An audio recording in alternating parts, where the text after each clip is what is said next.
All right, I am back here on the Just End the Suffering podcast, talking Mets baseball with the guy who covers the team for Newsday, Tim Healey. Tim, welcome. How are you? I'm excellent, thanks. How are you? Doing very well. I'm excited Met fan. I know you're heading down to Citi Field today. I want to ask you, what's it been like going down there covering the team's summer camp in the COVID era? It's been different than normal. Definitely different. To get into the building, you have to get your temperature taken. You have to audibly confirm that you have not had symptoms, that nobody you've come into contact has had symptoms, things along those lines. So they've got all sorts of protocols in for players and staff to get in, and the same goes for the media.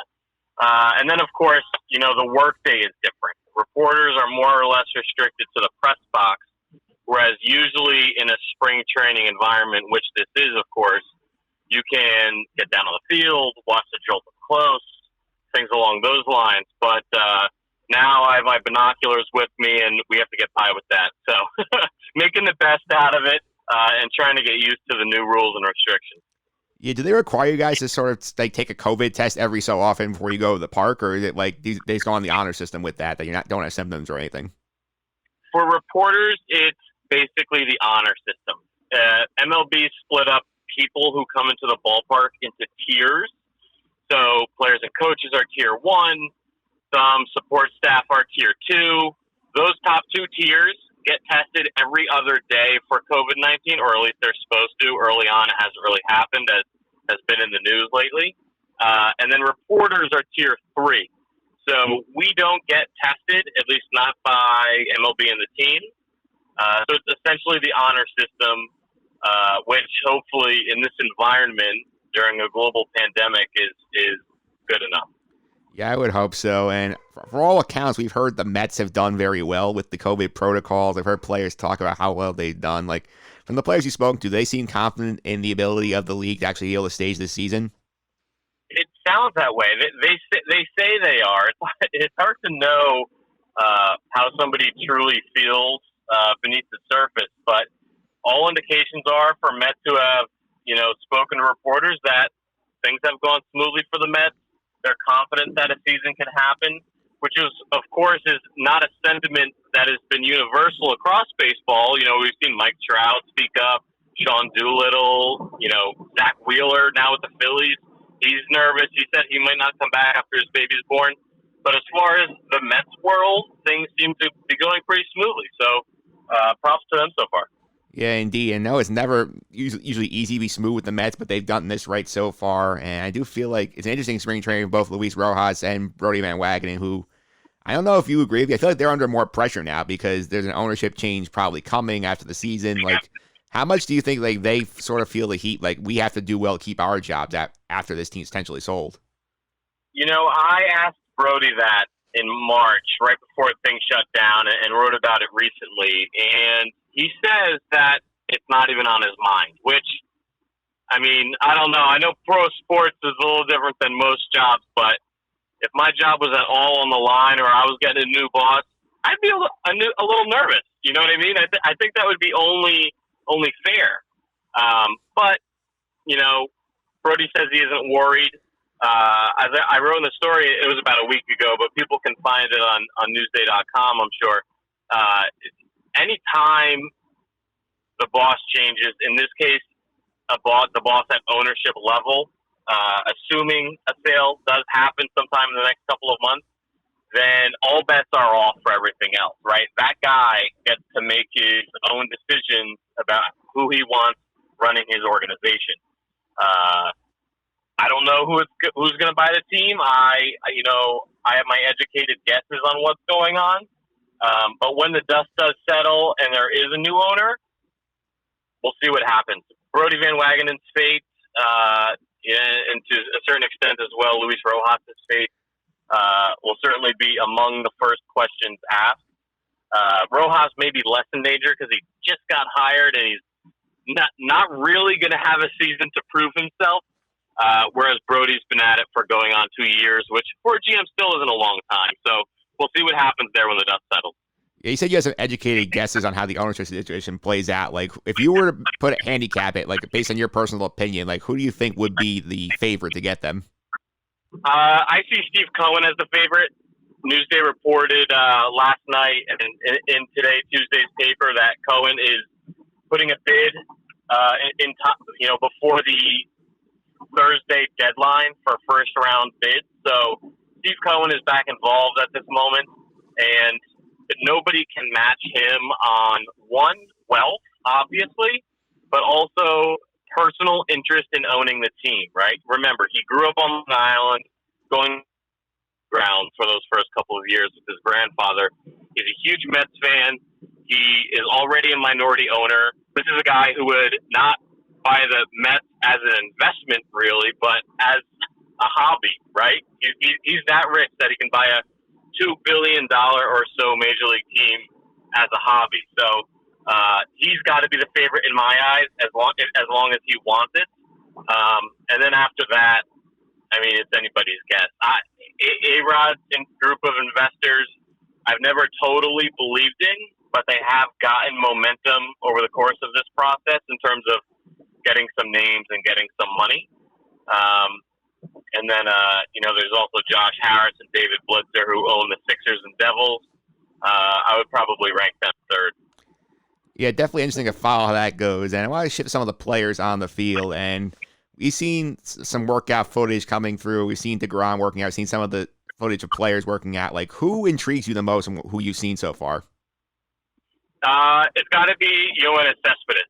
We have not seen him in a major league game in just about 2 years, and by all accounts, he's been good. Cespedes gets in these modes. He gets in these moods sometimes where if he's taking batting practice and wants to put on a show, he'll put on a show. And 2 days ago on Sunday, it felt like he was in one of those moods, going into the second deck in left field with ease. I didn't see him reach the third deck. That would have been even more impressive, obviously, but he seems to be going real good, at least hitting-wise. He has not run the bases fully, which was going to be one of his next steps in spring training, and I haven't seen him do that yet on the field here in Lowell. So he's not all the way there, but early returns seem promising, which is good for the Mets in their DH spot. Yeah, he brought the DH spot up. You think this is mostly going to be him in the DH spot? I think they're going to kind of rotate this around and give guys some rest. Well, it'll depend mostly on Cespedes' health. If Cespedes is healthy and good, then yes, he's going to be the DH, or maybe even left field some days, depending on how his feet and legs are treating him. If he isn't going that good, or if he isn't totally healthy, then that lets the Mets move around the DH at bats, and they have plenty of candidates for that, from J.D. Davis to Dominic Smith or Pete Alonso, and play the other at first base, to give Robinson Cano a day off, to give Jeff McNeil and his all-out defensive body a day off from playing the field. They can go in a lot of different directions, and I'm not sure that there will be any real routine there. Again, unless Cespedes is hitting like the Cespedes of 5 years ago, in which case it's an easier choice. Yeah, he's one I'm intrigued by. Another guy who's come sort of a man of mystery over the last couple of days is Jed Lowry, with all the comments about his knee and how he doesn't want to create a distraction. Has there been any sort of sense of like what's going on with Lowry and like if he's ever going to be able to get out of that brace? That's a good question. Lowry is a bit of a mystery right now, obviously. I asked him because, I write about his injury, but I don't know what to call his injury. You know what I mean? Yeah. So I said, is there any diagnosis you can share or anything? How should I refer to this injury? And that's when he said the line about, he doesn't want to be a distraction, which is a thought process that I don't understand. I think he's making more of a storyline than otherwise would be. But from a health standpoint, from a physical standpoint, he looks much further away than Cespedes. We talked to him. He talked to reporters on Sunday. I did not see him out there yesterday, to be honest, which, it's not promising if the guy's not working out on the field. When he was running Sunday, during a base running drill, he just did not look right. He was well less than full speed. He was gingerly running well slower than all the other guys. So it seems like there are ways to go there. And what he's trying to do is transition from his original brace, which was gigantic, to what he called a functional brace, which is still big but smaller and game legal according to Lowry. So if he can figure out how to play with a comfortable pain level in that brace, then maybe he'll be on his way more. But right now he's a big question mark. And as far as Mets plans for 2020, you can't really count on him for anything right now. Yeah, that's what I was figuring based on reports I've heard. Two guys who should be a part of the plan, especially in the bullpen, are Dellin Betances and Jerry Familia. Like, how have the two of them looked and what you've seen so far? They've looked good. Betances, obviously, his issue when spring training got shut down was his fastball maxing out in the low 90s, which is very concerning, especially coming off the injuries that he's coming off of. He said that was somewhat normal for him that time of year, and he's better now. I don't know where his velocity is now, but the Mets say it's better. So, 4 months later, I'll give them that benefit of the doubt. So he missed basically all of last year, pitched in only one game. If he can return to his perennial all-star form, then that's massive for the Mets. It's not really a given. He dealt with a lot physically last year. So we'll see what happens there. It seems like a reasonably safe bet that Dellin Betances will be a good reliever. Familia obviously was a disaster last year, lost a ton of weight, and I haven't seen him up close, but in pictures and through my binoculars, it looks like he might have lost even more weight now compared to coming into spring training. So, does the weight loss help you pitch better? Maybe, I don't think that's a guarantee, but that's one of those bullpen question marks, along with Edwin Diaz. Those three guys can make or break the Mets season. If enough of those exclamation points if enough of those question marks turn into exclamation points, then the Mets have a potentially hilariously dominant bullpen. If all of those guys plus Lugo are pitching the way they can pitch, then the Mets have quite a weapon on their hands. Yeah, speaking of Edwin Diaz, I know last year he struggled, lost the closer's job at the end of the year. I know they said they want him to start the year. Do you get the sense that they might go a quick hook if he's struggling out of the gate, considering they have other options? Yeah, that wouldn't surprise me. Right now, the Mets and manager Luis Rojas aren't even committing to a specific closer. To me, it seems obvious that it's going to be Diaz. I don't think there's really much of a closer's competition or decision to make there. But look at the schedule. It's 60 games. If you have a blown save or two blown saves in the first couple of games or weeks, that could tilt this season right there, right off the bat. So if Edwin Diaz is less than dominant, then the Mets are going to have no choice but to move away from him pretty quickly, or else the season can get away from them before they even know it. Yeah, and another key to the big season, getting them off a good start, is Jacob deGrom, who obviously, given the way their schedule is, they can't really go every 4 days in because they don't have enough off days to really make it worth their while. Do you think they could be aggressive when they pitch him, where maybe they can bump into a series against the Nationals and not pitch against the Orioles, something like that, to try and maximize the effect of his starts? I don't really see that happening. It sounds like what you said about the first idea of pitching on 4 games rest, or skipping the off days, including the off days, that the returns would be minimal, and it's just probably not worth the hassle that would take for rearranging the rotation, as far as deGrom and the effect that would have on other guys. Starters are creatures of habit. And if you arrange the rotation around one guy, then that throws off 4 other guys. So I'm skeptical that they'll do that unless it comes down to the nitty-gritty at the end. And if they need an extra deGrom start at the end, then obviously all bets are off in a pennant race. But for the majority of the season, I probably won't expect that. Yeah, one guy whose role also has not become clear yet is Dom Smith, and he was somebody you figure would get more playing time at the DH and all that stuff. But do you think they're going to give him more at bats, or is he kind of be the same role as he was last year?